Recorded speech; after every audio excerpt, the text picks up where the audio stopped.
திரௌபதி 2 படம் ரிலீஸ் ஆயிருக்கு. படத்துக்கு இளைஞர்கள்கிட்டயும் பொதுமக்கள்கிட்டேருந்தும் ரொம்ப நல்ல ரிவ்யூ வந்திருக்கு. ரொம்ப சந்தோஷம். நம்மளோட மண் சார்ந்து, நம்மளோட கலாச்சாரம் சார்ந்து, நம்மக்கிட்ட மறைக்கப்பட்ட வரலாறுகளை மீட்டெடுக்கக்கூடிய இந்த மாதிரியான முயற்சிகளுக்கு மக்களிடையே ஒரு வரவேற்பு இருக்கிறதுங்கிறது வந்து ரொம்ப நல்ல விஷயம்.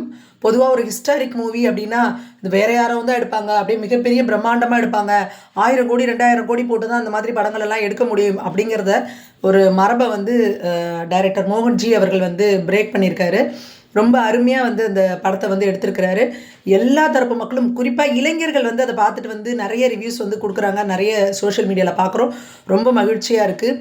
நம்மளோட முன்னோர்கள் நம்மளோட தர்மத்துக்காகவும் இந்த மண்ணுக்காகவும் நம்ம மக்களுக்காகவும் உயிரையே கொடுத்துருக்காங்க. தங்களோட சொத்துக்களை இழந்திருக்காங்க. அவ்வளோ வீரதீர சாகசங்கள் பண்ணியிருக்காங்க. ஆனால் நாம் இன்னைக்கு நம்மளோட தர்மத்துக்காகவும் நம்மளோட மண்ணுக்காகவும் நம்மளோட கலாச்சாரத்துக்காகவும் அவங்க என்னெல்லாம் செஞ்சுருக்காங்க அப்படிங்கிறத நம்மளோட அடுத்த தலைமுறைக்கு சொல்கிறதாவது செய்யணுமா இல்லையா? அந்த கடமை நமக்கு இருக்கு இல்லையா? ஸோ இது நாம் ஒவ்வொருத்தரோட தார்மீக கடமை. நம்மளோட குழந்தைகளுக்கு நம்ம முன்னோர்கள் வாழ்ந்த வாழ்க்கையை, நம்மளோட வரலாறை உள்ளது உள்ளபடி, அது ரொம்ப முக்கியம். நாமெல்லாம் வரலாற்று புத்தகத்தில் படித்த வரலாறு அப்படிங்கிறது வந்து ஒரு ஃபேக்கான வரலாறு. எது உண்மை எது பொய் அப்படிங்கிறத இல்லாமல் ஒரு க்ளோரிஃபை பண்ணப்பட்ட ஒரு வரலாறு.